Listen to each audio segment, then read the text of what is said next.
या संदर्भात सुप्रिया सुळे यांची प्रतिक्रिया आलेली आहे। माझा भाऊ राहिला नाही, आता काहीच अर्थ उरत नाही याला। दादांनी घेतलेले निर्णय हे दादांसोबतच गेले असं सुप्रिया सुळे यांनी म्हटलंय पत्रकारांशी बोलताना।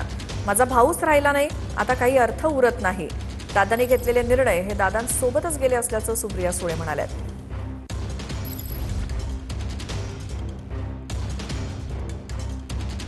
सुप्रिया सुळे या माध्यमांना प्रतिक्रिया देत असताना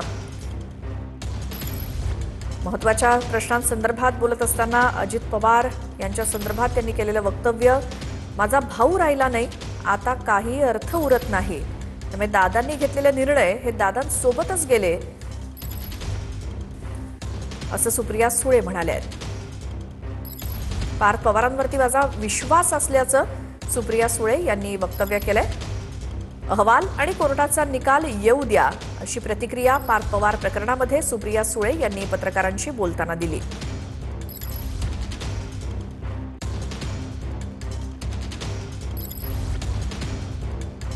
मी तुम्हाला एक गोष्ट सांगू का, माझा भाऊच राहिला नाही, आता दादाच नाही राहिला।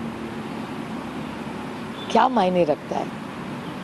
त्याचं दुःख, दादांनी घेतलेले निर्णय, दादाची स्वप्न दादा बरोबरच गेली आणि आज माझा भाऊच नाही राहिला। त्याच्यामुळे आज कोण काय म्हणतंय, मला काय फरक पडतो? मला खरंच सांगा।